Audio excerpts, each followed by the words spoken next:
And I think the political class has figured out over the last 20 years or so how to cater to their vote banks to keep their electoral fortune sorted out. Will the South be happy with the fact that they have a quarter of the Lok Sabha seats? I think there might be some heat and controversy generated by that. I think 10 years hence, people will see F21 as a similar watershed as 1991. I think like 90% of people with DMAT accounts in India don't make money. The message is loud and clear that trading per se is not a remunerative strategy. Trading is a hobby. If you're trading actively, that's by and large a hobby. 170 million DMAT accounts in India to Roshan. 4 years ago, India had barely 30 million DMAT accounts. A lot of these people, I think, will end up losing their shirts in the ongoing economic downturn. Saurabh Mukherjea is one of India's finest financial minds. As the founder of Marcellus Investment Managers, he oversees a staggering 6,000 crores in assets under management. Known for his deep insights and razor-sharp strategies, Saurabh has revolutionized the way Indians think about wealth creation and long-term investing.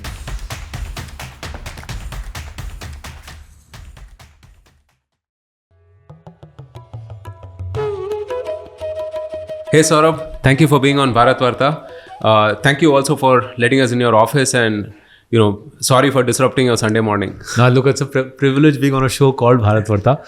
And Roshan, you put in so much effort to pull this together. Least I can do is make myself available. The fact that it's a Sunday morning actually is a pleasant experience because discussions like this are best had. Sunday morning chats. Over a relaxed cup of coffee on Sunday morning. For sure. Thanks for the coffee as well. Our pleasure. So you've written a fabulous book, Behold the Leviathan, and Leviathan, I should say, right? And it does a great job of kind of telling us like how we got here and what are those key winds of change blowing into the future, right? Indeed, there are many different things I want to talk about this. So we'll perhaps split the conversation into 3 or 4 parts. We'll talk about your views on the macroeconomy, right, with respect to India.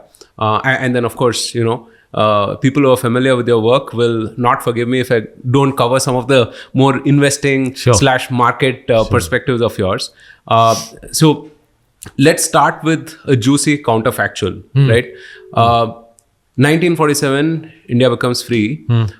What if we had chosen capitalism / market economy instead of going down the socialist route? There were other countries that became independent around the same time. South Korea, Philippines, so they chose, let's say, capitalism, and they have had a dramatically different sort of an outcome. And there were others like China, Vietnam, and us who moved more towards the communist / socialist model. So I'm sure you have thought of this at some point of time, but I would love your perspective. Sure. Firstly, many thanks for reading Behold the Leviathan. Whilst the fact that the book's a bestseller pleases me greatly, my co-author Nandita and I still believe that whilst a lot of people are buying the book, perhaps not all of them are reading the book as carefully as you have. So just delighted that you've read the book and looking forward to a stimulating conversation.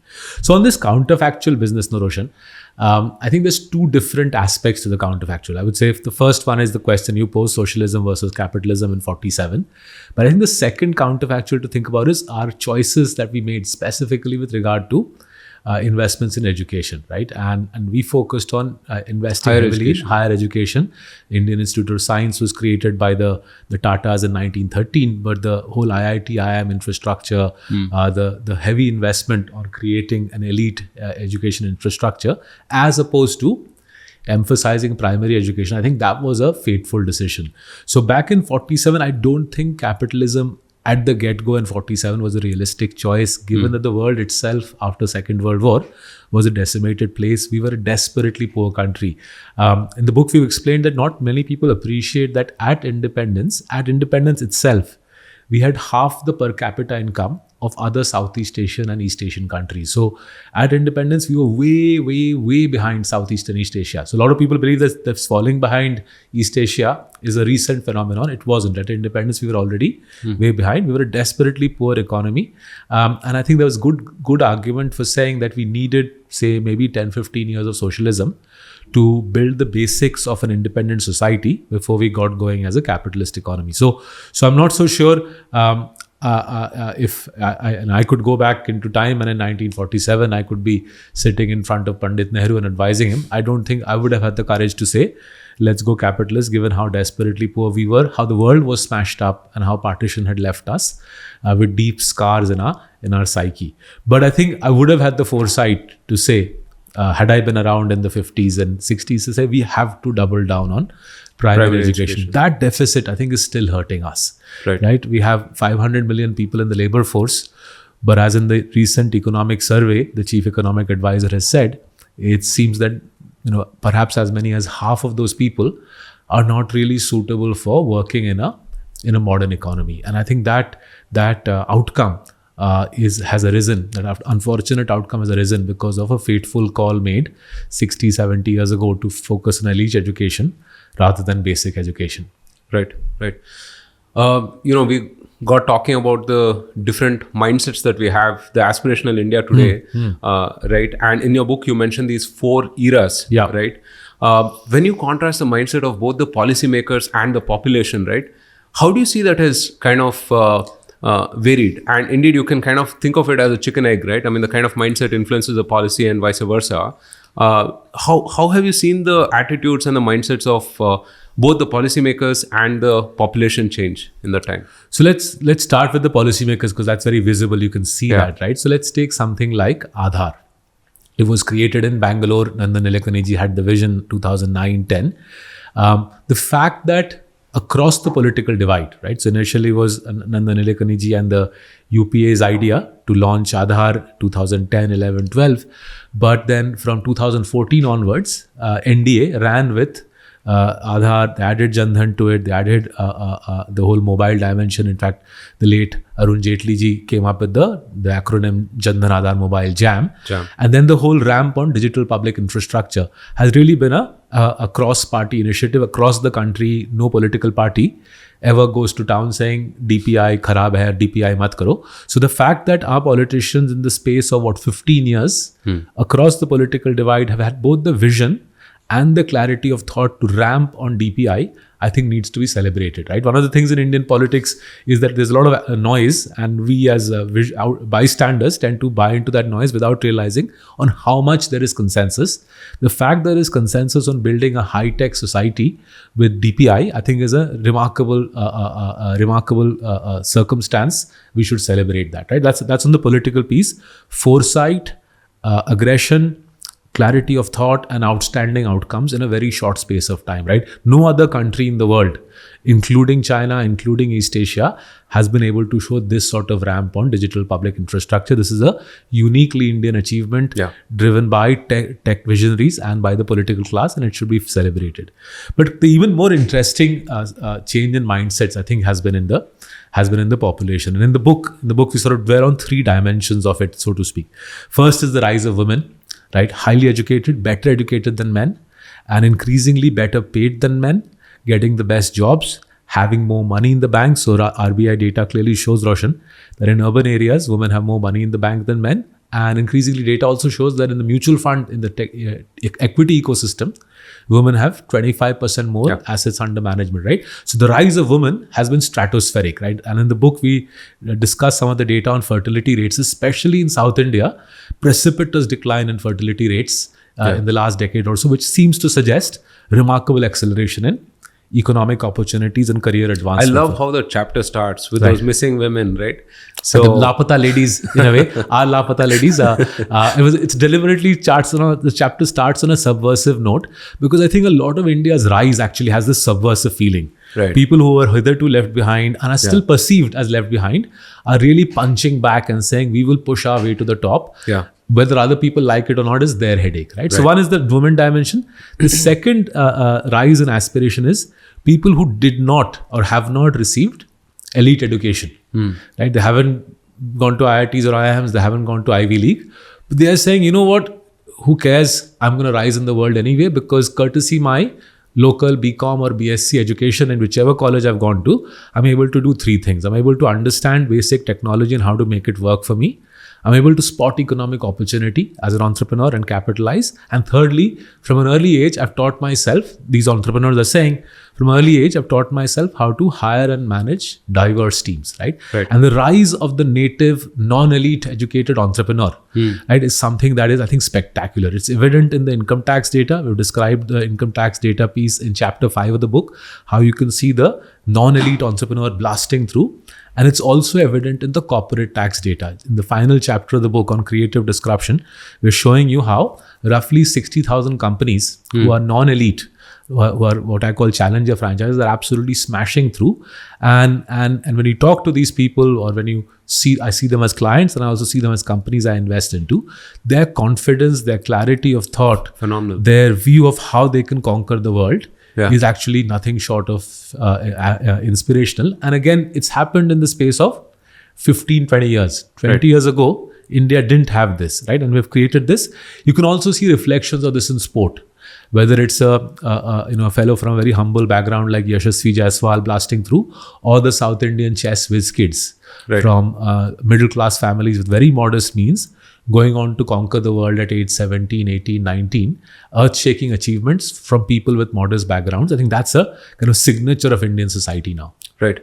Yeah, I think, if you look at Rishabh Pant batting, that perhaps signifies the India that we're dealing with at this point of time, right? Yeah, the guy gets, dropped off a catch and then doesn't mind hitting the next ball as well. And the same in business life, right? There are many Rishabh Pants in business life. And I think that's truly to be celebrated. To find capable, intelligent people willing to take big risks in life is an extraordinary thing. Very difficult. It's not something that I've lived in the West. I didn't see this in the West. Capable young people willing to take big risks in life time and time again, even after setbacks. Right. That's a sign of a society on the ascent. Absolutely. I think one of the things, when we talk about the macroeconomy and so on, and indeed there are a lot of these tailwinds and so on, but one of the underrated and perhaps less discussed aspect is the mindset of the people itself. I mean, I would say that young Indians today are more optimistic than any other demographic anywhere in the world. Europe is on the decline. Well, we've just had elections in the US, and perhaps, there could be some kind of a, exceptional, typical American exceptionalism revival of that. But unanimously, when you talk to young Indians, they're aspirational, right? Yeah, and it's a remarkable point that you make, right? Till 20 years ago, perhaps even 10 years ago. Yeah. The default was that, look, I need to get out of here. Somehow I need to migrate. Either I migrate to study something in Australia or New Zealand or Canada, or I study something here and get onto some, MBA course somewhere, and uske baad, if I can get a job in America or Canada, my life is made, right? That was the default narrative till 10 years ago.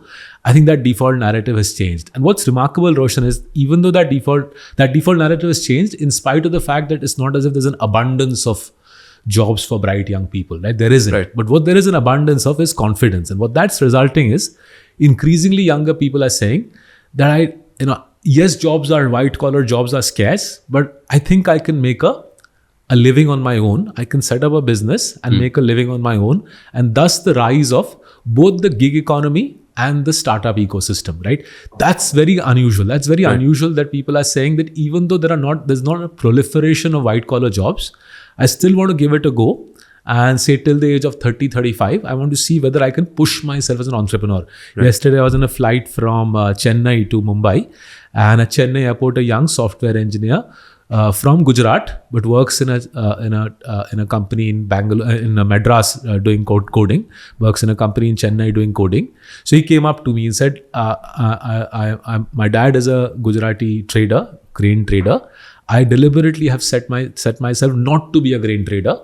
I work as a software engineer in Chennai, and I want to push myself." His words exactly were, "I want to push myself till my early 30s to see what I can achieve by myself," right? And I said, "Karna kya? What do you want to achieve in life?" He said, "Can you tell me what business I should get into? Should I get into the stock market?" I said, "Look, you're saying you're a coder and you come from a Gujarati trading background in grain trading. You're like genetically made for building a successful business." And I gave him a couple of business ideas. I gave him this book, and the guy's brain started ticking over. By the time the flight landed, when I was exiting the flight at Mumbai airport, he came up to me with a couple of ideas with which he could build a startup. And as we were walking out of the airport, I said, "Look, stay in your job in Chennai, get the coding done in your evenings, launch your app," right? It's an app focused on small businesses that we were discussing. "Launch your app, get a couple of salespeople in Gujarat, hire them sitting in Chennai, get them to sell your app, and if the app takes off in Gujarat, quit your job, raise VC funding, and build your company, right? And you could see from the guy's face that this is going to be his life. He's not seeking some sort of linear path to the top. He wants to go non-linear. He wants to push himself, his words. And that mindset is very powerful. If you have a generation of youngsters coming through who are not seeking backstops, who are not seeking easy linear routes to the top, who are not seeking to chill, generation of youngsters coming through who are going to push themselves to achieve outstanding outcomes. By definition, many of them will fail. But even if 5,000, 10,000 of them succeed, it will be utterly transformative for the country. That is remarkable. And I'm not a sociologist. I wish I was. I won't be able to tell you exactly why that's happened, but that's a remarkable outcome to have. No other country in the world has this.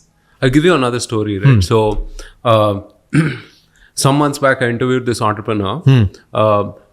Went to one of the premier engineering institutes, etc. Grew up in a very religious household, right? And he missed doing the chadawa for his Gram Devata. Okay.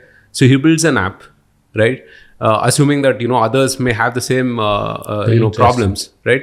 10 million plus downloads. Wow. Right? It's called the Sri Mandir app. And you can, it's a digital mandir. Okay. Wow. You can pretty much do everything that you would via the app. So you have everything from bhajans to, chadawa, to donations, to certain rituals and so on. And in such a way that, you can actually, there's a camera setup, you can actually see it on the app as well. So, and with the rise of AI, as AI becomes ubiquitous, as broadband becomes cheaper and AI becomes ubiquitous, I think you'll see an explosion of these mini use case apps. And perhaps, I'm not an expert in coding, but from what I understand from the folks in Bangalore, perhaps you won't even need to hire full-time coders to build the app, because AI itself can perhaps build you the code for the app. And I think that rise of a kind of million small entrepreneurs, each with a useful product for a niche use case. For an acutely Indian use case. Acutely Indian and niche use case. Right. I think that will be the next phase of capitalism. What in turn it'll do is it'll democratize access to economic power and profits deep into Indian society, which I think in turn potentially generates another wave of entrepreneurialism and enterprise in our country. And again, I stress this is very Indian. There's no other country which has followed this path, which is why the subtitle of the book is The Unusual Rise of Modern India. Right? There is no other country that has followed our path through development, which is why the West is increasingly confounded by what's happening in our country. Indeed, our own economists in India are confounded by India's rise. Right. Let's shift tangents and talk about another phenomena, right? I mean, there are certain political constituencies, and with, let's say, Aadhaar, DPI, and so on, there are these direct benefit transfers that have become very prevalent, right? We're talking a day after the Maharashtra results, and the Ladli Bahina scheme, or perhaps the equivalent of that in Maharashtra, was a huge success, right? Women voted in very large numbers for the party that proposed that, right? And I come from Karnataka, and we have the Shakti scheme as well, where, bus fares are waived off and so on, right? Do you see this sort of welfarism / populism? Do you think that is par for the course? I mean, that is something that, we indeed have to do. Like, for example, you mentioned, women as a rising demographic, right? Do you think that there should be more education, there should be more incentives and so on and so forth in that regard? Or do you think, that could actually be like a hindrance if everyone were to sort of disperse money en masse? Sure. So I think let's dwell on two aspects of it. I think DBT, direct benefit transfer, is the medium itself is an unquestioned positive, of course, right? Between UPA and NDA, different parties did different things, but the total outcome of DBT is far better than the old system, where leakage was ubiquitous and the middleman got rich at the expense of the ultimate beneficiary. So the DBT piece unquestioned positive. My reading is there's some more thinking that will get done in India on how to give the right people the right incentives at a point in time. Prima facie, the evidence suggests giving women money, DBT, is a good thing, right? First off, if you look at the numbers, there are more women voting in India than men. So women are the primary moving political force in the country, and you can't blame the political class for saying, if more women are voting than men, let me they have to respect the let me gratify them, and then that creates almost a self-fulfilling cycle, right? That women vote, they get money, they vote more, and therefore you're creating a very active, empowered women voting class. Secondly, there's reasonably good evidence to suggest that if you give women money, that's resulting in better outcomes, whether they become entrepreneurs. There's a big upsurge in women entrepreneurship. We've noted that in chapter 4 of the book. It also seems to result in better nutrition for their children, better educational outcomes. So I think there'll be more scholarship to emerge on. If you give DBT to man versus woman, where is the better outcome? And I think my reading of the data so far is giving money to women rather than men seems to be a better outcome, right? Then the third piece is, given the challenge that technology will pose for us, the challenge technology is posing for India is that because we are a high-tech country, automation of factories and offices is resulting in loss of jobs, right? Several people have spoken about it. Most recently, Rishad Premji of Wipro has spoken about it, right? And therefore, whether you're in the West or in the East, some form of universal basic income seems increasingly likely to become the norm, where the haves in society get taxed and that gets transferred to have-nots. That seems to be one way to deal with the fact that technology does provide a degree of inequality in outcomes, right? So on the UBI piece, UBI in India might be a huge challenge because you give money in a poor country to, at the moment, the government seems to be giving around $60 billion a year, 2% of GDP, central government alone. But if you make that 3-4% of GDP, potentially creates massively inflationary outcomes. So rather than UBI, I call it CBI, conditional basic income, that provided you do these basic things to participate in the job market, you either become self-employed or you do an NREG at the very least, you do basic things to be eligible for a DBT, you should be getting DBT. And I think one of those eligibility conditions could be being a woman. If you're a woman with a family, a little bit more. If you're a woman with a family and you're doing an RAG, a little bit more. I think that CBI construct, conditional basic income, my reading will increasingly become the norm in the next decade or so. And the beautiful thing about DBT is you can set these conditions to trigger the money transfer from the government to the beneficiary. Right. You know, in the book, you talk about this formalization, right? Whether it is Aadhaar, whether it's GST, etc. And that has had a catapulting force in the economy as well. Earlier, formalization meant that, the taxman is after you. But today, formalization means that maybe you have access to credit, right? Maybe you have access to certain government schemes and so on and so forth. Can you talk about that and how that is spurring the economy? So the use cases that I love to talk about are the use cases that say are easily visible to me in my life in Mumbai. So for example, the tea stall where you bought your tea just outside our gate, right? That sort of person till 3 years ago wouldn't have had access to credit from the formal banking system. But now you would have paid for the tea through UPI. He can go to any bank, any NBFC and show his full year ka bank statement, and the bank and NBFC can literally see each cup of tea that he sold. And not only can they see the statement, they can also track it real time, provided through account aggregator. He gives them permission to hit up his accounts, right? So access to credit for low income people earning 2, 3, 4 lakhs who were hitherto charged usurious rates by the money lender, they're now charged anywhere between 8 to 15% by the formal financial system for either working capital credit or for buying a home, right? And I think that's an unquestioned positive. Especially in Pradhan Mantri Awas, I think the outcome of this has been very positive, right? There's a whole ecosystem of affordable housing finance that has burgeoned. Right. You can see they're providing good lending outcomes, and in spite of the economic downturn that we are going through, Roshan, the affordable housing finance companies, NPAs, haven't gone up. It's very interesting. Yeah. This is the first economic downturn post the UPI DBT era. And we're seeing the affordable housing companies who lend to some of the poorest people in India, their NPAs are not going up, right? So that's the kind of the positive use case. Where I'm a little perplexed by the lack of success of the UPI DBT pieces, of the UPI India stack pieces, is the unsecured lending space, right? Both microfinance and broader unsecured lending, that seems to have got pulverized in the last couple of years. And that seems to suggest that whoever is lending money is not using the data and the data that's coming through from UPI, because the rapid rise in unsecured NPAs over the last 18 months or so, and the excessive lending, the RBI has also had to step in to jack up risk weights to deter unsecured lending.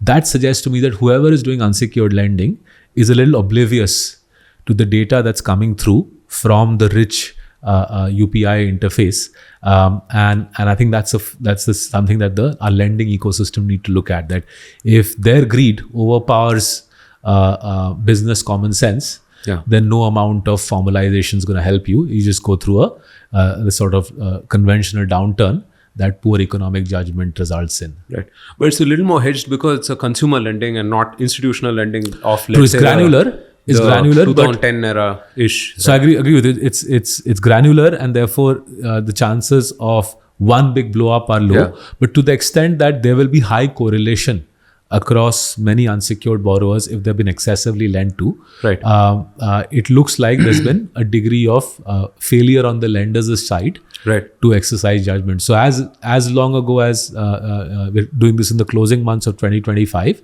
I remember middle of 2024, firms like HDFC Bank throttled off on unsecured, but many others kept going. And why they kept going, given that the data was suggesting throttle off on unsecured, is a moot point. The RBI has stepped in, but it still doesn't seem to be enough. We're seeing some of the lenders who lend to the poorest echelons of society get their balance sheets blown up, and that's perplexed me. I thought that now that UPI is there and you can get so much data on low income borrowers, lenders would avail of that and do something constructive, but it doesn't seem to have kicked in.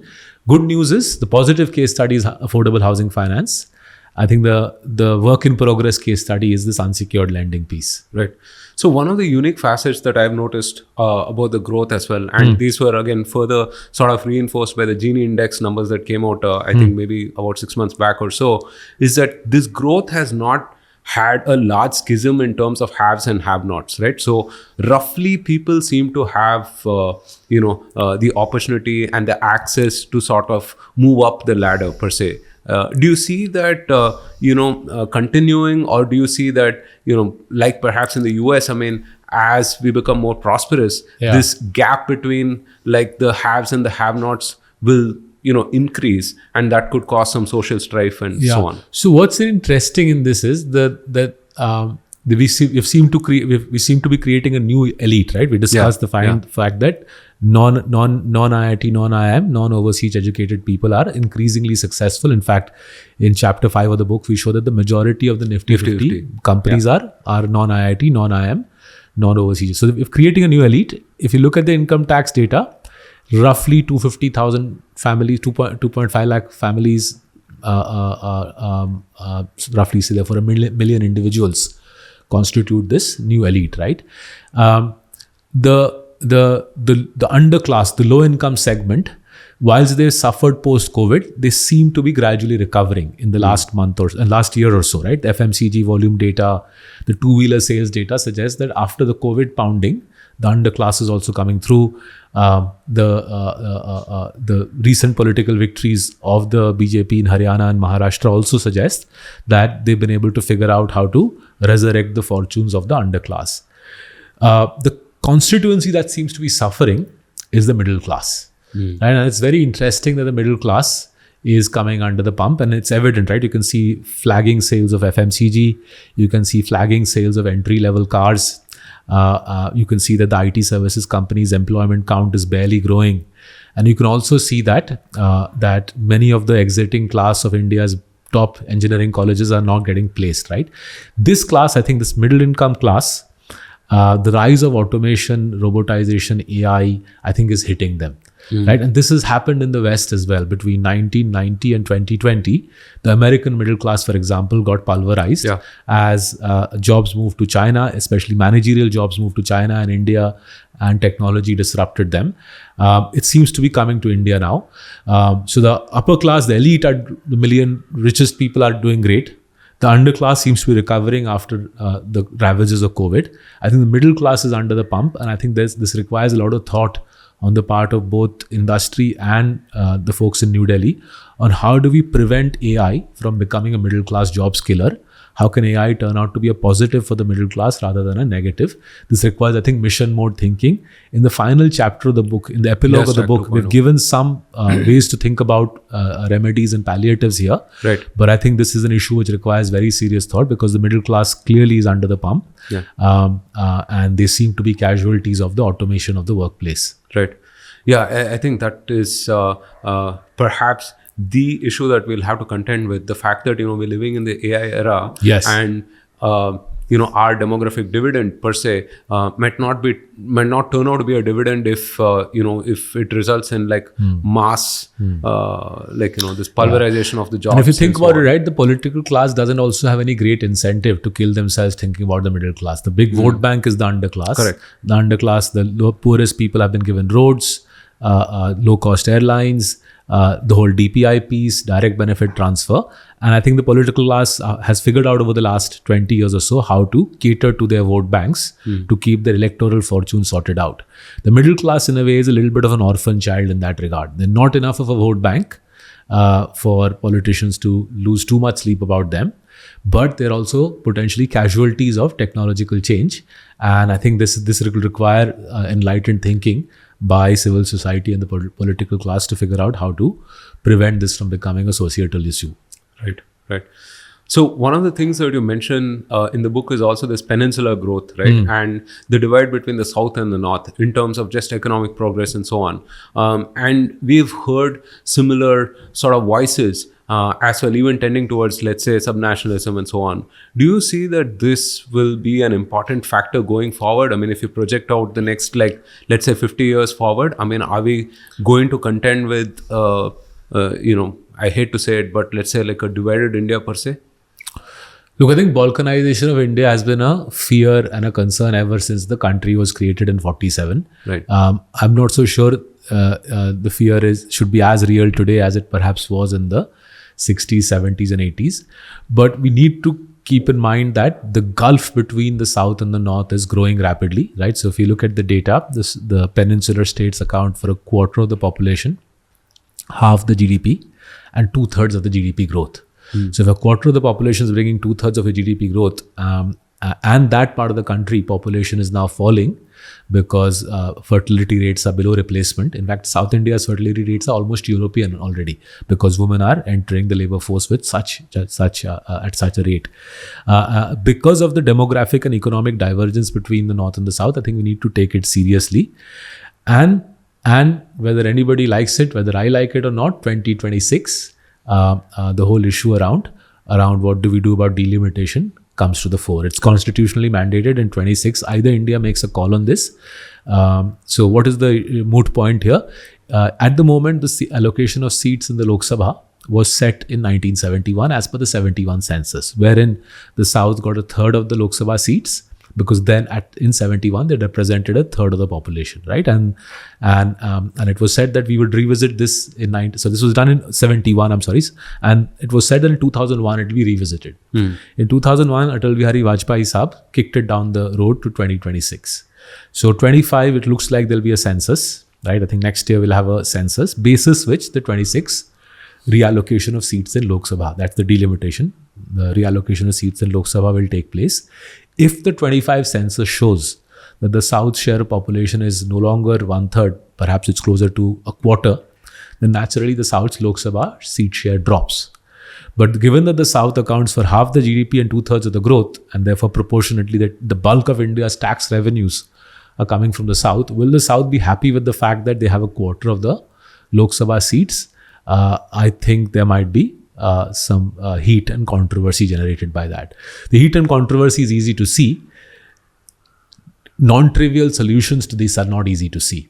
Right? How do you deal with this? How do you tell the South that you boys carry on, you boys and girls carry on generating growth and tax revenues, whilst the political power will lie with the rest of the country? With the rest of the country. I don't have an easy answer, but if you compromise on this and say we will give the South more seats, then you're taking away the whole premise of one man, one vote. Why should a Bihari vote carry less punch than a than a Tamil vote or a Karnataka vote, right? So thorny issues coming towards us.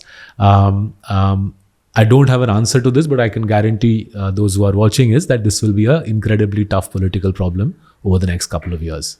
So let's talk about some more of these problems, right? I mean, so we're poised to become a third largest economy in the world, the best performing economy and stock market for a while, but best performing economy post-COVID as well, comparatively in the world of some scale. Now, there is this saying that India disappoints both the optimists and the pessimists, right? What do you think will limit us, right? What do you think are those, the forks in the road, right, which will kind of detour our growth if you were to sort of like look ahead? Sure. So first off, I think we need to understand that we are a free market economy, right? The government's role is increasingly limited. It's limited to things like DBT and building roads, right? For whether we like it or not, in the educational sphere, the government has increasingly pulled back. It's a tragedy, but it is what it is, right? So the government's role is increasingly limited. Government spending as a percentage of GDP is just 15%. 85% is a free market economy. And like all free market economies, will go through economic cycles, right? So we had, for example, 3 terrific years after COVID, 22, 23, 24.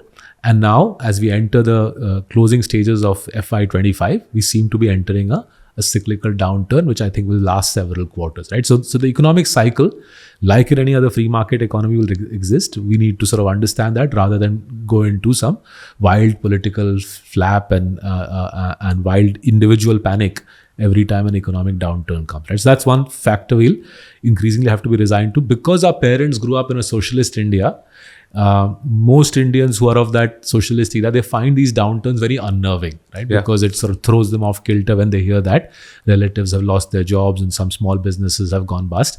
There is a human suffering entailed in being a free market economy, but we've chosen that path as a country because socialism didn't deliver the desired results, right? So that's the first piece to come to terms with.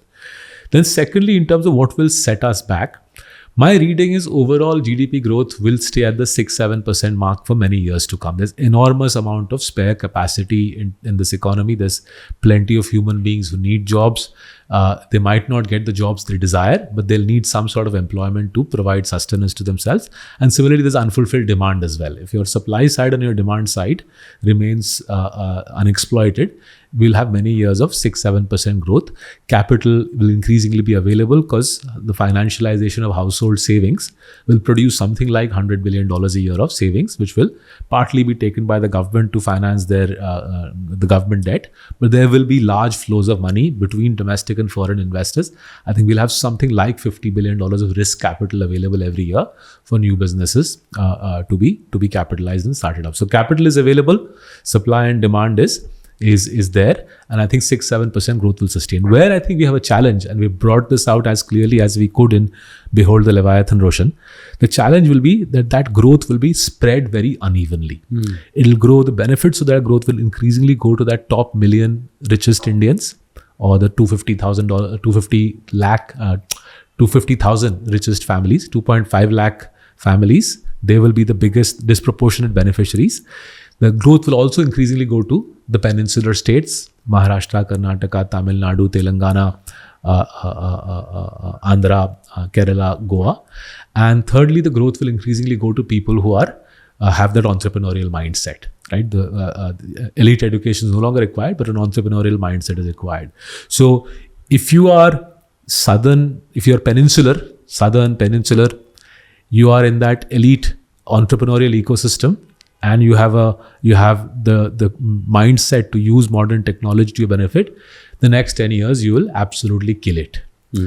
In contrast, if you are Northern Indian, don't have anything more than class 10 education, and you're a Northern Indian man with no more than class 10 education, I think the next 10 years could be very painful. I think that's the challenge we face. The divergence in outcomes will create challenges. Naturally, the losers, the people who fall behind, will shout louder than those who are winning.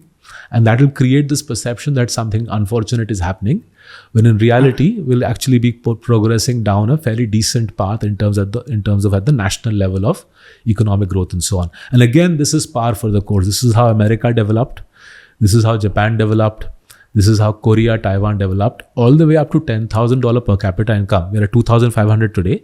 All the way up to $10,000 per capita income, you tend to see this sort of growth outcomes where a tiny group of people get the disproportionate share of the rewards and the vast majority don't participate in the action.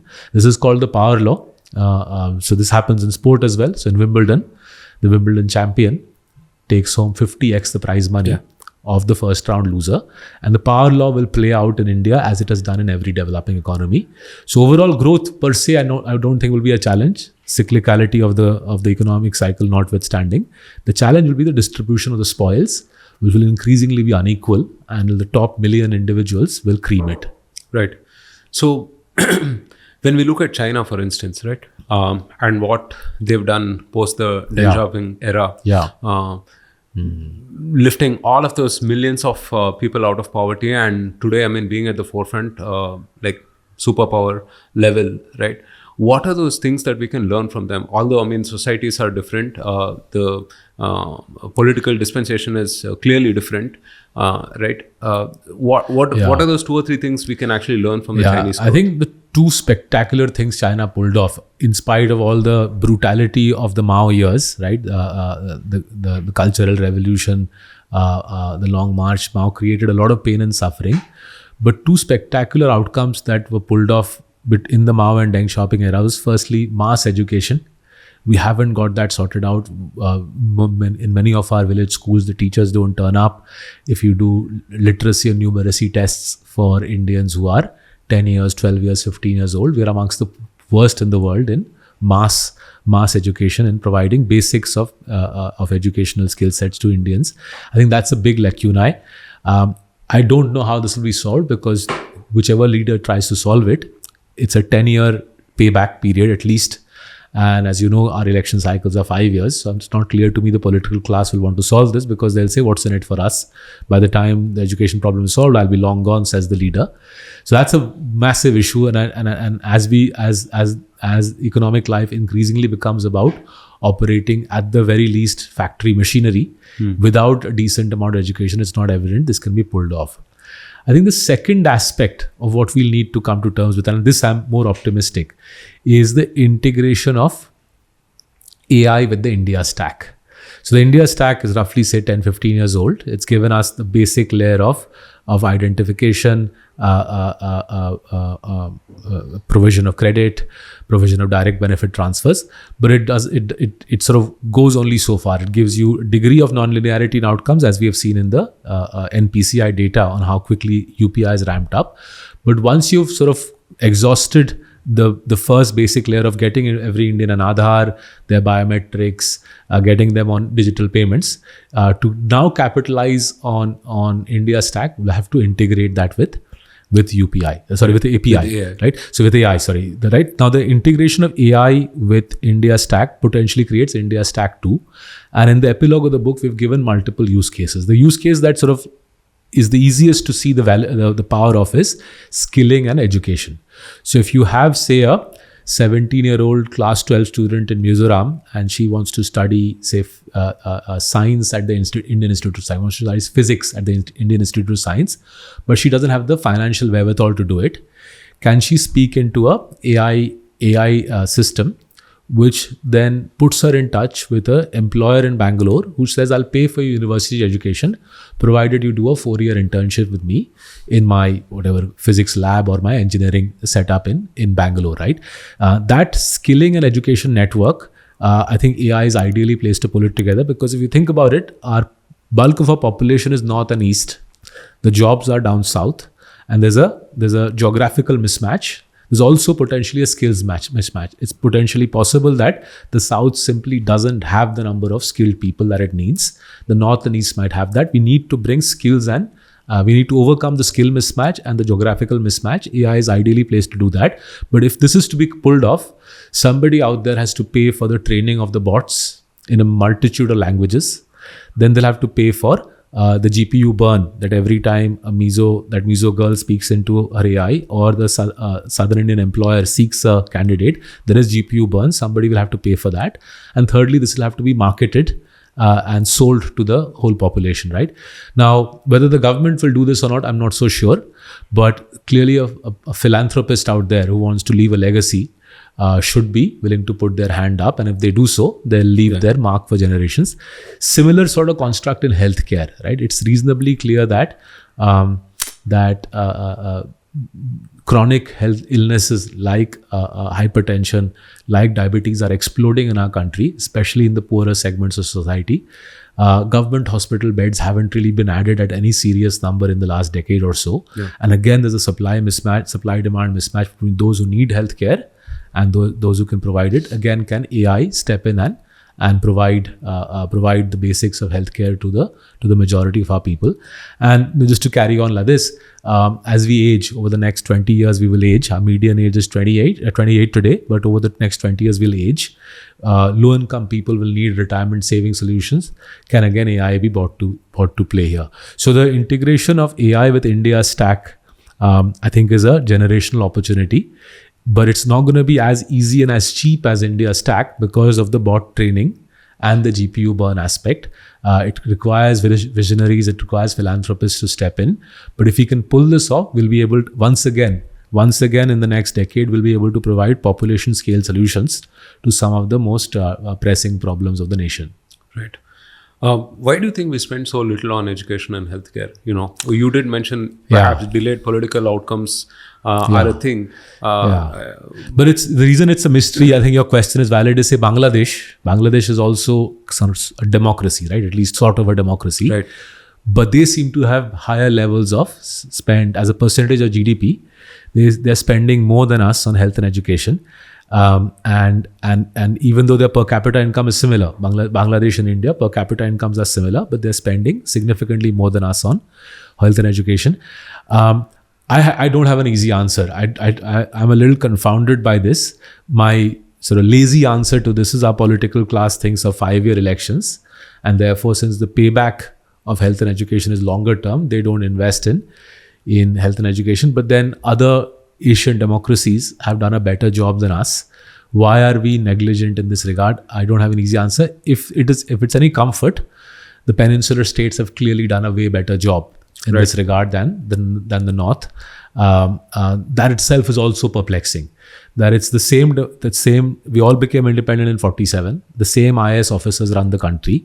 Why is it that the same IAS officers deliver so much better in terms of health and education outcomes in the peninsula than they do in the north or the west of the country? I don't have an answer. One of the things that you mentioned in the factors that are driving the change is the PLI scheme, for instance, right? And you talk about how the mobile phone manufacturing ancillary industry has kind of built up, and you're saying that we need to do something similar in the medical equipment and so on. What are some 2 or 3 policy interventions you feel will cause that growth spurt in these areas? How do we extend beyond PLI? Sure. So if you look at why PLI has been so successful in smartphones, right? Till 3 years ago, we were doing barely $2 billion, and now we're approaching $30 billion, with Apple being at the vanguard. And Apple's made no secret. I think Tim Cook has been very vocal in saying that very soon, a third of their global production of roughly, I think it's $150 billion of phones and pads, a third of their global production will move to India, right? And beyond Apple, say even a firm like Dixon's has been reasonably successful in ramping up electronic manufacturing through PLI, right? Now, the reason it's, I think, so successful is anything which is knowledge intensive, right? Requires a high degree of skill and knowledge rather than being labor intensive, right? We seem to be reasonably good at it, right? So what we cannot, I think, create world-class levels of competitiveness in is something which is out and out just labor. So it's a fond dream of many political leaders, but I think we will struggle to build world-class competitiveness in textiles, in sports goods, in manufacturing trainers, right? So it's a fond dream of our political leaders because those are very labor-intensive. They're also reasonably capital light, right? And therefore, they have this in my mind that if we could pull this off, we would be like Bangladesh, or say Pakistan in sports good, or a Vietnam in sports trainers, wind cheaters and so on. I don't think that's realistic given how high our labor costs are. So in Maharashtra, for example, Roshan, minimum wages are 3x that of Bangladesh. Land prices in Maharashtra are significantly higher than Bangladesh or indeed Vietnam. The cost of working capital in our country is meaningfully higher than Vietnam or China. So if your land labor capital is expensive, for you to become a sweatshop type country, I think very tough. Whereas if you focus on knowledge intensive stuff, smartphones being the case in point, it works. It's worked successfully. And that's why I think medical devices is going to be an obvious area to ramp in. We've made some investments in that space in medical device companies. They're absolutely booming, right? So the said company makes dialyzers and dialysis machines.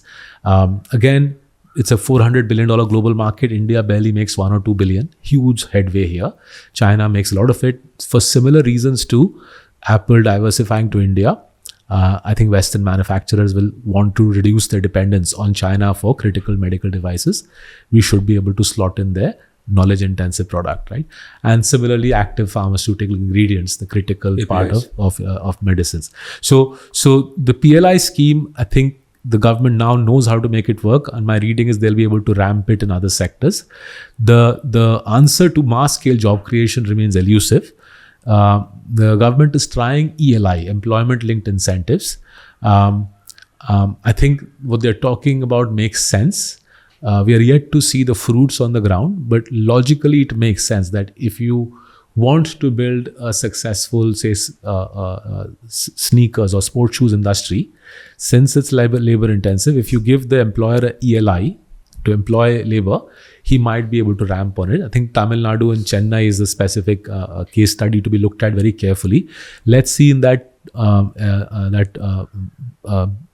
industrial park outside Chennai, where India is trying to build a shoe footwear manufacturing ecosystem. Will ELI work in that industrial park outside Chennai? Can we build a successful footwear manufacturing industry? If we can, that will then give us a model, smartphone-like, to ramp ELI. But it remains, I think, work in progress, the ELI piece. Right. Do you think we need our own version of the Chaibulls and the Zaibatses and the large family conglomerates who are willing to invest a few $1 billion on some of these totally greenfield projects as such, right? I mean, do we need more Adanis, Ambanis, and perhaps the next version of those? So I think for much the same reasons that Japan and Korea created the Chaibulls and Zaibatsus, I think for much the same reason we do have the same version, right? We have this very similar version in the Reliances, the Adanis, the TVS Group, the Tatas, the Murugappas, the Birlas, right? And the theory behind it is being in a high cost of capital country and in a low trust society. It's a high cost of capital country and it's a low trust society. A conglomerate is able to circumvent both of these issues around access to capital and around building trust across complex economic networks. And a conglomerate therefore succeeds in the East Asian context. Even in Thailand and Indonesia, conglomerates have been successful, and our large conglomerates have been fairly consistently successful since the early 90s, since liberalization came to India. Yes, a few conglomerates have faded away, but that's because I think they were lazy in terms of not making forward-looking bets, right? And because that point of view is now well established, that if you're a conglomerate and you don't make forward-looking bets, you're going to die. We are seeing, I think, a fair bit of risk-taking activity from the large conglomerates. So, for example, Bajaj Finance being born out of Bajaj Auto. Bajaj Finance's runaway success as a fintech pioneer. The Murugappas or Tube Investments creating an EV ecosystem in now South investing India. in semiconductors. In semiconductors as well, nicely put, right? And then Reliance building out the whole Jio mobile broadband piece, and so that we as Indians get mobile broadband at 1/40th of the cost of what the rest of the world gets it at. I think those are good examples. Families who don't put risk capital at work, those conglomerates that don't put risk capital at work, tend to get disrupted and fade away, and therefore we are seeing a fair bit of risk-taking activity by the conglomerates, especially since they probably have the conglomerates probably have the cheapest access to capital of anybody in our country. So it's a natural phenomena, and I think it will sustain. And long may it do so for exactly the reasons you mentioned. In a poor country with a reasonably high cost of capital and low trust, right? A conglomerate is a natural way to circumvent those issues. One last question on this part of the section before we move on to the investing bit. Right, you mentioned the challengers, the companies that are under the top 10% decile, and they seem to be doing extremely well, growing faster than anyone else in India. Right, what are those things that they are doing right that is kind of causing that kind of growth?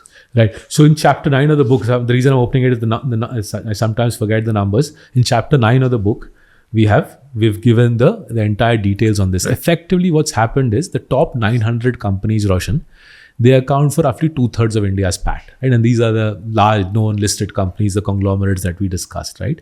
But what's very interesting is somewhere around 2021, right? And I think that year is important. FY21, I think a decade from now, FY21 will be intensively studied as the year in which India broke away from other emerging markets, right? FY21 is a very interesting year. We break away from other EMs in terms of share price performance, and within our country, profitability trends diverge, and specifically the 6,000 companies below the top 900, their PAT starts ramping faster than the top 900, right? Now, in the book, I've given the data that F21, my colleague Nandita absolutely tore apart the government data and provided mind-blowing insights on why F21 is a year where the challenger franchises started growing significantly faster than the ruler franchises, the rulers being the top 900. Exactly why that's happened is still not 100% clear. We've given our theory as to why F21 represents a breakout year for the challengers. And our theory is roughly as follows, right? By F21, we'd been 4 or 5 years post GST. So it created a single integrated economy from tax purposes. The highway networks had been doubled in the preceding decade. Right. Airline networks had pentupled. UPI was the default mode of payment in the country. And therefore, F21 was the first year where we were an integrated national economy, physically and digitally integrated. And for challenger franchises, this meant they were playing on a larger canvas, which they could hit up at low cost. Through social media, you could build a national brand at low cost. Through UPI, you could get paid for zero cost across the country. Through physical infrastructure, you could move your goods from, say, Tirupur in South India to Ludhiana in 2 days flat. That journey used to take 12 days, by the way. 12 became 2. And that gave all of these gave tailwinds to the challenger franchises. And thus they broke away 25% profit CAGR post F21. And I think therefore that suggests, if you take this line of thought and you extend it, I think that suggests the next decade, the ruler franchises, 900 or so rulers, come under severe attack from the 6,000 challengers, because the structure of the economy has become more competitive, pan-India, low-cost digital, low-cost physical, and you therefore end up in a highly competitive society where return on capital comes under pressure from new types of companies. Challenger companies' profits, Roshan, tend to be between 50 crores to 500 crores. The ruler companies are 500 crores plus profits. Challenger franchises are 50 crore to 500 crores. So PE or venture capitalist dream is the scenario. 6,000 companies. We as Marcellus would be at the lower end of the challenges. We're a chota challenger, small challenger. But 50 to 500 crores, these companies I think will ramp very aggressively in the next 10 years. And I gave you my reasons, but hey, this will be a subject of intense study, I reckon, for many people. And with the benefit of hindsight, I think 10 years hence, people will see F21 as a similar watershed as 1991. Wow. Right? And you can see this very clearly in share price data. All other EMs fall off. China, Indonesia, Korea fall off post F21. MSCI emerging markets fall off, and India just breaks away decisively F21 onwards, right? That break point, I think, is linked to the rise of the challenger. But why are the challengers rising so fast? I think will become a subject of deep study, and deservedly so. Amazing. So let's move on to some questions on investing, and perhaps many who are viewing this podcast are relieved that finally we're getting down to speaking about some of this stuff. Yeah. You've spoken about corporate profits slowing down in recent years, right? So by extension, do you think the markets are overvalued at this point? So I think at the overall market level, high quality large caps I don't think are overvalued by any stretch of the imagination, right? The sort of large caps that Marcellus likes, firms like, say, an HDFC Bank or a Bajaj Finance or indeed the Murugappa group of companies, I don't think there's a radical overvaluation there, right? And a quick disclaimer, I am invested in these companies, so are my parents through our PMS, and so are our 5,000 clients. Where I think there are clearly pockets of overvaluation are, firstly, the whole government-owned and the contractor to the government-owned ecosystem, right? So contractors to the government and the government-owned, the PSU ecosystem, valuations there seem utterly out of sync with any understanding of the underlying ground realities of those companies. And the second piece where there is overvaluation is a range of mid-cap companies whose share prices have gone up 30, 40, 50x in the last 4 years, right? So if you leave aside these two big chunks of the market, right, roughly half the large caps will be this government-owned or contractor ecosystem. And then in the small cap ecosystem, roughly again 50 to 70% will be these overvalued small caps. If you leave these two ecosystems aside, you can find value. So for example, a straightforward example of that would be HDFC Bank, well-capitalized bank, growing both sides of the balance sheet at a CAGR of 17-18% over the last 5-6 years. Had some teething issues post the merger, but those seem to be largely behind us. And now once again, HDFC Bank is pulling away market share on the liabilities side from the PSU banks. This is business as usual. For a year or so, it had stopped. But again, HDFC Bank is pulling away liability market share from the PSU banks. And it's available today at, I think, 13 or 14 times earnings, right? Straightforward example of a champion franchise, classical Marcellus, consistent compounder franchise, is available at much the same share price today as it was 3-4 years ago. And if you take PE multiples, they have barely moved for 3-4 years, right? So this is an easy example of where I think you can find value. But at the market level, given that a big chunk, which is the government-owned ecosystem and the small cap ecosystem, has got overvalued, and given that we are entering an economic downturn, profit growth in the recent quarter was -5%, right? Profits degrew for India. The market level, we do seem to be overvalued. But if you're willing to put in the work, you can find large blocks of undervaluation in the stock market. Right. So one of the things that investors have realized over the last 4 years particularly, and it could be a recent phenomena, is that a good stock, right? I mean, it's hard to buy it at the right price because, people saw Tata Motors at, $150, $200, and then, what it is today, right? And similarly, there are other stocks as well, small, mid cap as well, that have just continued to appreciate, right? Where people have sat on the sidelines and, have thought that I'll buy it at a more reasonable valuation. Is that like a continuing trend of, let's say, a growing tide kind of lifts everything and there's a certain median established and we have to revisit some of these assumptions we had about PE and so on? Or do you think that it's just a recent phenomena and then we'll be back to basics, back to how things were? Sure. I think PE per se, I'm not so sure it's going to solve a lot of problems. I don't think PE per se solves a lot of problems because as I've shown in my books and I've said in my public appearances, that forward PE actually doesn't have that much predictive power. You can buy a stock like Trent, as we did, at a high forward PE and triple your money, as we've done. And by the same token, you can buy a company like CMS Infosystems, like we did, at a low PE and still not make a lot of money out of it, as we have seen over the last 12 months, right? So this whole obsession that PE will give you a lot of answers, unfortunately, doesn't work out. To simplify this problem, right, here is what I would suggest. If you have a company whose profit growth historically has been, say, 15 to 25%, in that range, and profits continue to grow at between 15 to 25%, but the share price takes off by 60, 70, 80, 90, 100, perhaps even more, you clearly know you have a problem there because you have a company whose profit growth was reasonably linear. Good company, 15 to 25% is pretty healthy growth, but that linear profit growth got discounted very aggressively by the market, and the market punched up the share price by orders of magnitude. There, you'll have a problem, and there, I think we or anybody else watching this needs to either pare down the position or perhaps completely exit, right? There's nothing wrong with the franchise per se. It continues to compound profits at a linear rate, but share price went through the roof, and hence you pare back your position, right? So an example of this would be, an example of this in our portfolio would be, say, a great company like Pidilite.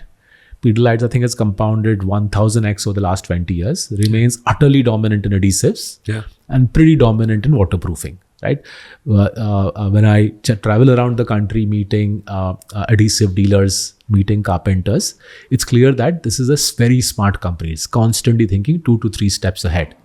But given that Pidilite's done so well, far better than its profit growth would warrant, should I pare back my position in Pidilite? I think I should, and we've done so. My colleagues have pared back our position in Pidilite, even though it's a wonderful company, right? So, great example of a super franchise, linear compounding at a very impressive rate.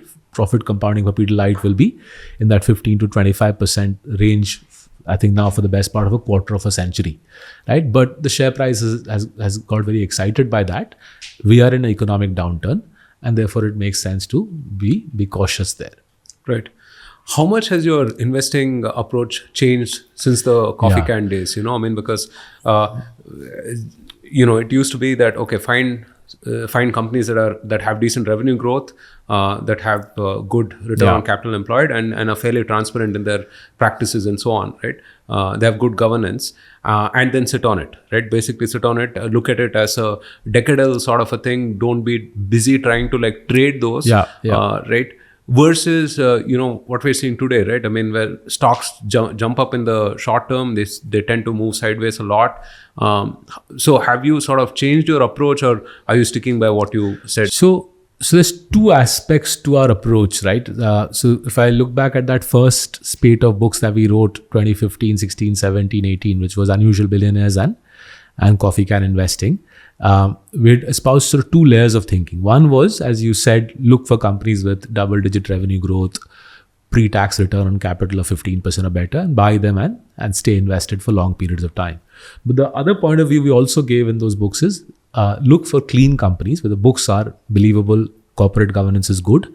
Secondly, where capital allocation has been sensible over long periods of time. And thirdly, where you can clearly see it's a dominant franchise, it has pricing power, and therefore it can make high return on capital over long periods of time, right? So of those two planks, the plank where we sort of just buy and sit forever, I think that piece clearly has been disrupted. It's been disrupted for two different reasons. Firstly is the dynamic we're discussing in the book, that India seems to have changed in that years running up to, especially up to 21. 21 does seem to be a very interesting inflection point. More competitive economy, better connected, more digital, and the whole challenger wave of 6,000 aggressive, lean, hungry companies coming through, right? That has a bearing on the incumbents. The incumbents, the coffee can companies are fundamentally rulers, right? Yeah. And the rulers therefore get attacked. And even though the pre-tax ROCE might be above 15, so it satisfies the traditional coffee can criteria of good ROCE, that ROCE is under pressure. And I think over the last 3 years, we've realized we need to take cognizance of that. I think if I reflect, Roshan, in 2021, had I caught on to this real time, rather than with a 2-year lag, I think we would have had a better outcome in 22, right? So 22 was our worst year. We suffered badly. We got back on our feet in 23, but I didn't pick up the changes in 21 real time, and we suffered therefore in 22. The fact that this assault is coming from 6,000 companies is not something we clocked real time. It took us a couple of years to understand what was going on there. But the piece which remains unchanged is those three planks around good governance. You could be a challenger or ruler, but if you're not clean, if you're stealing money from shareholders, it's difficult for us to make money with you. Secondly, doesn't matter whether you're a challenger or ruler, good capital allocation, intelligent capital allocation remains the key skill job of the promoter or the CEO. Right? If you do dumb capital allocation, you can be a challenger, you'd still be blown out of the water. And thirdly, using brains, business processes, and hard work to build dominance, build pricing power remains a necessity. So the good news about the country is in that 6,000 challengers, even in the stock market, we can find franchises which are coming through, which satisfy these three criteria, and they're on the ascent. And we have, over the last 18 months, we've locked into them in our portfolios and profited from their rise, right? That's the sort of new development that we are seeing coming through in India. So to give you an example of a company like this from South India called Rainbow Hospitals, Hyderabad-based hospital chain, 17 hospitals, around 3,000 beds, catering to the gynac, obstetrician, pediatrician market.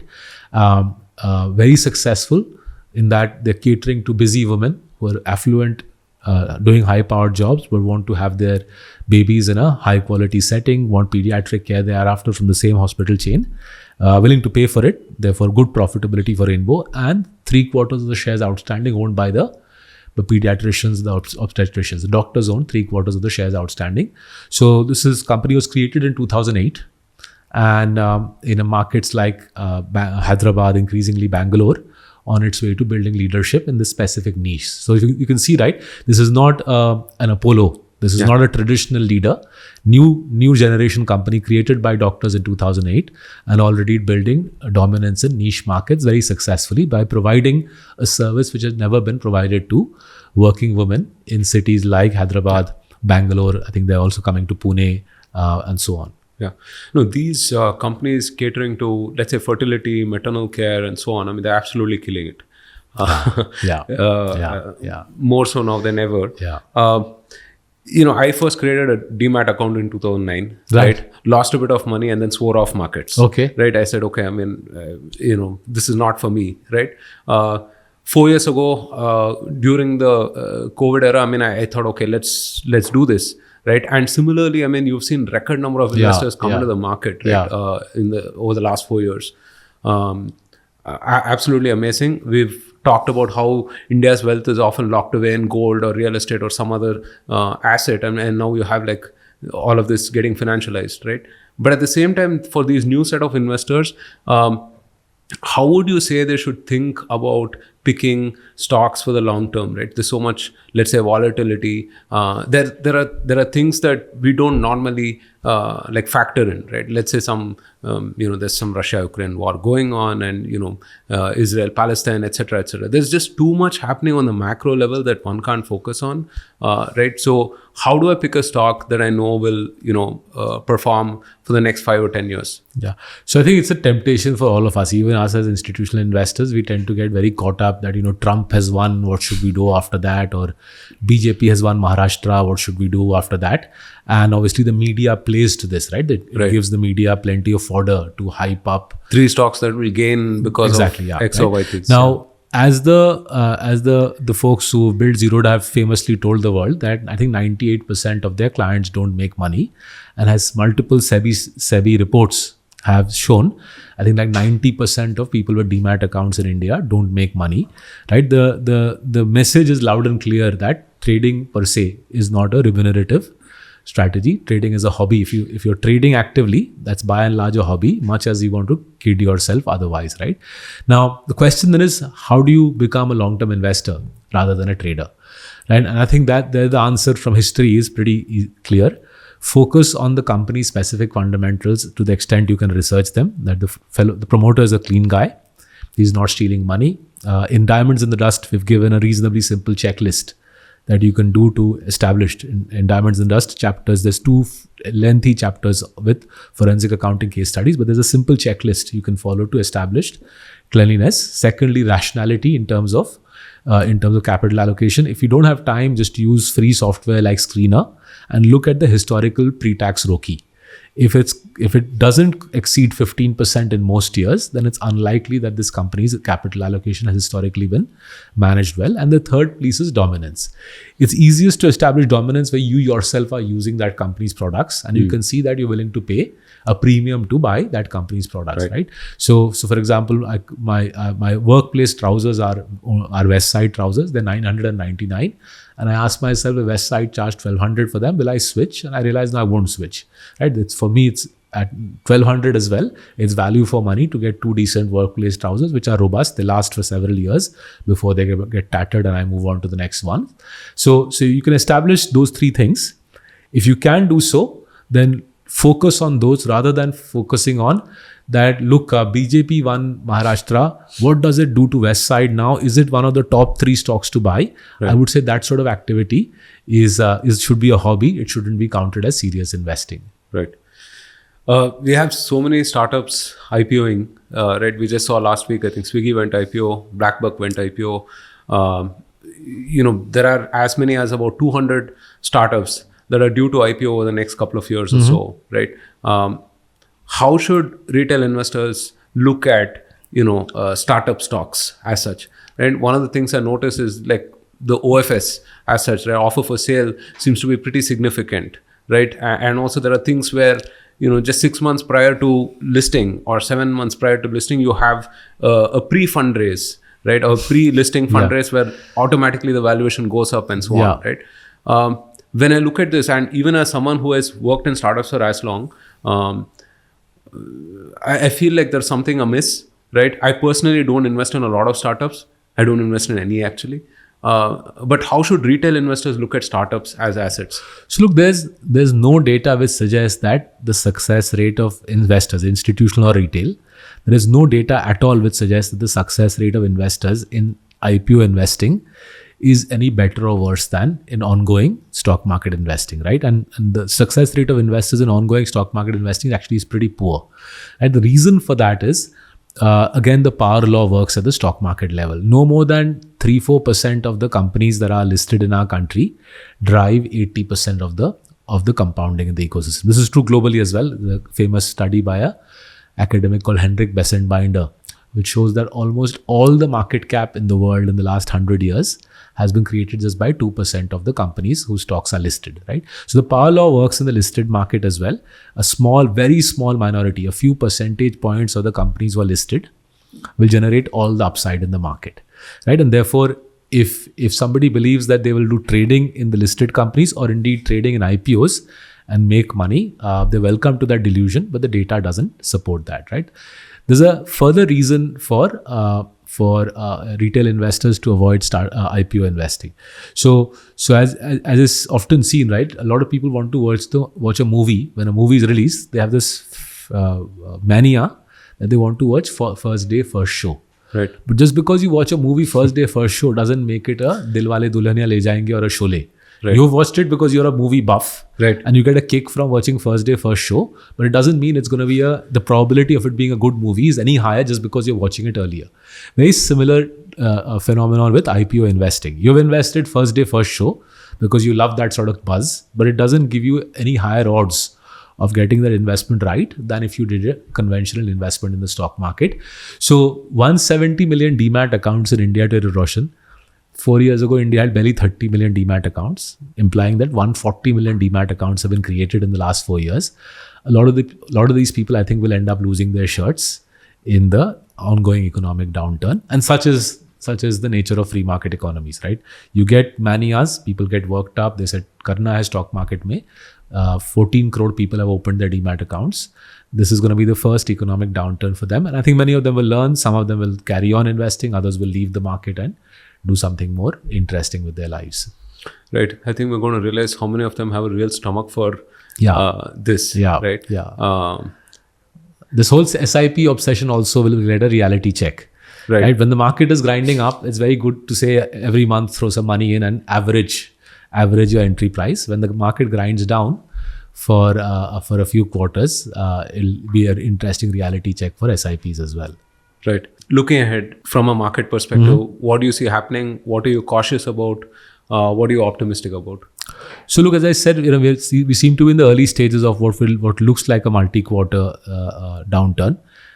If you look at the data and leave aside periods like Lehman and COVID, India hasn't seen this sort of earnings downturn for many, many years. I would say for nearly 2 decades, we haven't seen this sort of earnings downturn. A big part of this is household balance sheets are tattered. As we discussed, the middle class is in bad shape financially. I don't see that being remediated very quickly, right? I don't see the government coming to the middle class's rescue and say, "Bachao inko." Neither do I see a kind of flurry of IT jobs or banking jobs being created. It'll take a few quarters for middle class balance sheets to be repaired. If there is reasonably sensible policy action in terms of the RBI cutting rates and in terms of the government doing sensible things in the budget in 2025, we might see this being a few quarters issue. I, as an investor, hope this downturn will be a few quarters rather than a few years. Private sector capex is in decent shape. Corporate balance sheets are in their best shape ever. Banks have plenty of capital. Yeah. Stock market is willing to finance private capex. So private sector capital goods per se is in decent shape. The export piece is picking up very nicely, right? We do a lot of work on it's been the highlight for the last couple of years. That's right. So export piece is picking up. Private capex is in good shape. But the big India middle class story, I think that's punctured.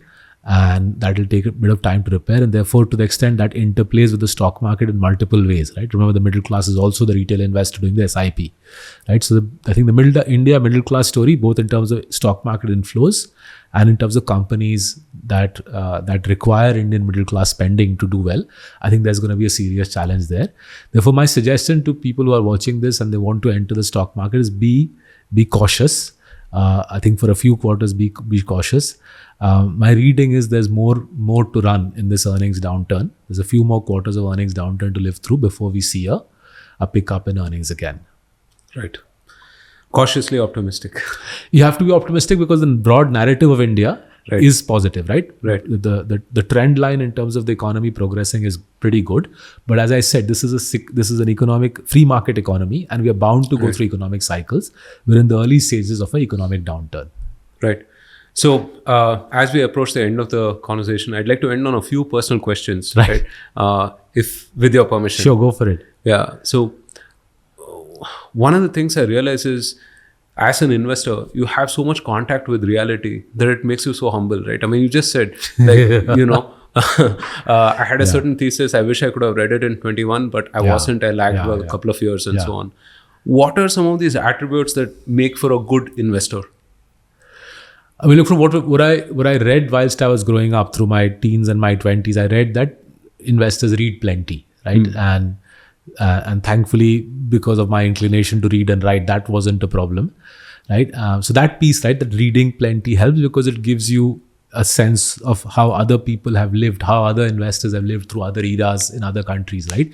You can almost, if you read, say, books on Warren Buffett, say Roger Lowenstein's book, Buffett, The Making of an American Capitalist, you can read how over a 50-year period, this man trained himself to become a great investor. Over that 50-year period, America went through ups and downs. He also went through his ups and downs, and he came through as a wiser, richer, incredibly articulate, great investor, right? And you can read similar books on people like Howard Marks and so on, right? So I think that's a very useful skill. It allows you to see, it allows you to benefit from decades of experience other people have had, rather than trying to build your knowledge completely from zero. The piece that I think we've benefited from a lot in India, and perhaps this is specific to India, is because it's a vast country, very diverse, still on the make, we benefited a lot from traveling extensively, right? And not just from meeting promoters, but from spending a lot of time talking to the dukandar, the dealer on the house street, spending a lot of time talking to taxi drivers, right? I love talking to taxi drivers wherever I go, partly because it's an easy conversation. The fellow is driving you to a destination. He's also bored because he has to drive along all day. You also want to learn. Talking to people who work in factories. And one of the questions I ask is, what do you want for your children, right? If a taxi driver is driving a cab and you ask them, do you want your son or daughter to do this job? What they tell you is very revealing, I think, right? People find it very difficult to lie about their aspirations for their children. It's one of the, I think, rawest subjects that a parent can be asked. And that exploration of India is both gratifying. I love this country. I migrated here because I love this country. It also helps us write books like this, but it also gives us a sense of how much is changing. And when you fly back to Mumbai and you ruminate on how much is changing, you realize you can't stand still holding the same old perceptions about India that you did, say, even 5 years ago. That piece is, I think, unique to India. When I used to live in Europe, I used to travel, but the travel was neither as fun nor as revealing, right? And remember, Europe we got the same language issues in Europe as we do in India, but in India, we've been able to not just overcome the language issues, but genuinely understand the country. I think there's much more for us to do than we've already done. So I think traveling helps, and because traveling is increasingly low cost, road networks are good, there's cheap, decent accommodation available pretty much across the country. I would encourage those who are watching to set out on their own exploration of this great country.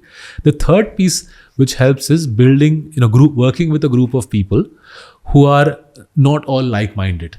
You need a variety of individuals in your team to get challenged and said, look, what you're doing is wrong. You're getting your logic is not. You need people to slow you down sometimes. You need people to slow you down and say, what you're doing is wrong for ABC reasons, but here's the right direction.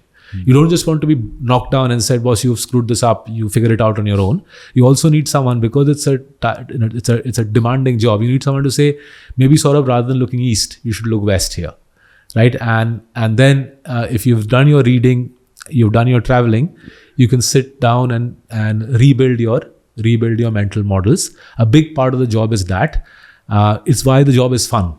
right? And in fact, I've realized with the benefit of hindsight, whenever you are in the same rut and you're doing the same thing again and again, and expecting great results, when you realize everybody's also doing the same thing, that's when you realize you need to change tack, because whatever your perception of the lived reality is highly likely the lived reality has moved on. Right. And that's why I think this book for us was a watershed. We thought about India from first principles through 2013, 14, 15, 16, 17, which gave us that first flurry of books, the core of the investment thesis around clean, great companies, Unusual Billionaires, Coffee Can Investing, and then Diamonds in the Dust. I would say that's a trilogy. And then COVID came. We sat at home for 2 years. When we emerged out of COVID, the world had changed. I wish I had clocked onto that change, latched onto the change quicker, but hey, better late than never. Yeah. I think one of the points that you mentioned, domestic travel, right, has transformed so dramatically. I mean, I started as a traveling salesman. So I used to go to, Warangal, Calicut, places up north as well, Rourkela, Pilani, and so on and so forth. Yeah. And you had to stay in all of these dingy lodges. Yeah. I remember paying $250, $300 a night. Yeah. You barely have a bed and whatnot, and train travel mostly, right? Because flights were expensive or not connected. But today, I mean, that's completely changed, right? I mean, 5x growth in domestic air travel. Yeah. In I think 10 years' time will be the world's third largest aviation market. Amazing. After America and China. Yeah. By the way, the other reason travel helps is if you can see that something is very big in the real economy, right, but small in the stock market, you immediately know that there'll be a opportunity here, and then you try to figure out how do I capitalize on that, right? So affordable hotels for business travelers like you and me, right, I think will be a massive area of opportunity. Agreed. And someone who can build that, I think will be doing a great national service, but will become very wealthy himself or herself. Absolutely. You mentioned you moved from the UK to India, and obviously, I mean, that has changed your life in plenty of different ways. One of the things that I am seeing as well within my peer group as well, folks who moved to the US and so on about 15 years back, they're all at this sort of a precipice where they're wondering if they should come back to India. They've made a bit of money, but they're unsure about how their career will span out and so on. But I do see some sort of a reverse brain drain happening, right? People who are established now coming back here, either as execs or starting up companies of their own, right? What would you say to these people?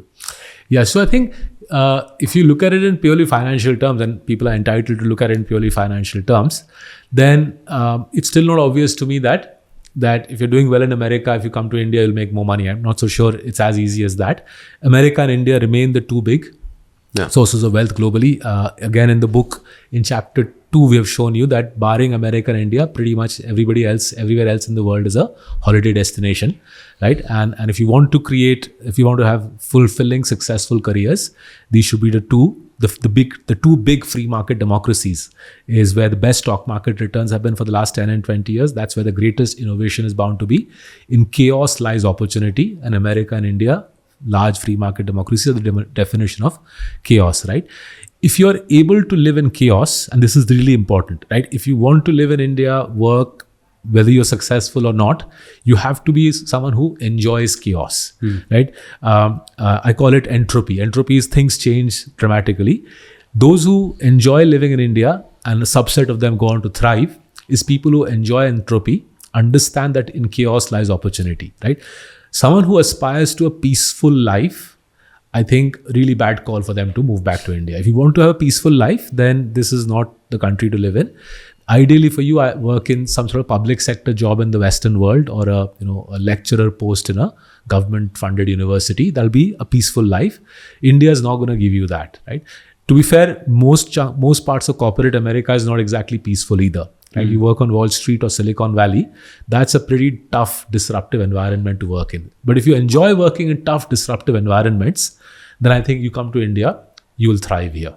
Right? So this is a country which rewards merit. Nothing wrong with that. But it's also a country where the payoff curve for you moves very quickly. Yeah. And if you're someone who struggles to sleep at night, when the payoff curve moves against you and you fret about it, then India will result in a lot of heartburn. If you're someone who's very comfortable that the payoff curve will move dramatically for me, and it's incumbent on me to to swing the odds in my favor, then this is a great country to live and work in, right? The data is clear that India and America are the places where lives, careers should be built. Yeah. But beyond the data, if you want to dig deeper into what sort of personas thrive in these large, vibrant, chaotic free market democracies, the personas that thrive are people who thrive in chaos, thrive in high entropy environments. To conclude this very engaging conversation, we've touched upon plenty of different things, from macroeconomy to India's prospects in the future, to some of these investing lessons as well. We have to have a rapid fire, right? Okay. I mean, as is. Take a go for it, Roshan. So, one stock you would hold forever. HDFC Bank. Of course. Touch wood, yeah, touch wood. One sector that is overhyped now. I think this home delivery of stuff in 10 seconds flat. Okay. One book other than your own, of course, the 3 that you've written, that every investor must read. 0 to 1 by Peter Thiel. Of course. Fantastic book. If you had 10,000 to invest today, where would you put it? 10,000 rupees to invest today. I'd put it half in the Indian market, half in the American market. We have a global compounders portfolio which invests primarily in America and North America. So I'd put half there, half here. The North American portfolio would be tech heavy. The Indian portfolio will be heavy on capital goods and export-centric companies. Right. Wow. Your favorite Indian entrepreneur or business leader? Nandan Nilekani. Remarkable man. Amazing visionary, person. inspirational life. Absolutely. So on that note, we come to the end of this podcast. Thank you so much, Saurabh. It was a fascinating conversation, something that I'll be reflecting upon in the time to come. And your book, one of the things that struck me is it has so much bang for the buck. Thank you so much. In about 180 pages flat, you cover like a broad economic history of India. You cover, what are those things that are driving the change going forward. And I always feel like a good book or a good podcast even is one of those things that plants plenty of these rabbit holes in you, right? I mean, right. Later you can go and explore them, plenty of things, right? I want to, for sure, look at some of these challenger companies that you speak about and really understand what the hell they are doing, right? So, fantastic book. Thank you so much for writing this, and thank you for spending your Sunday with us. Now, I think I'd also like to just conclude by saying my colleague Nandita, she's our economist. Her explorations of how women have changed their perceptions of India. That was fascinating as well. Her exploration of government economic data and how she tore apart the government economic data contributed a lot to the book. But we've tried to make it a multi-layered book rather than just saying, here's what's going to happen in India and why we will become Viksit in 20 years. We've spoken about the social change and tried to make it a enriching read. I'm glad you enjoyed it, Roshan. Yeah, fantastic book. Thank you so much. And folks, if you're listening, do get the book. It's an amazing read. You won't regret it. Thank you. Thank you, Saurabh. Thank you.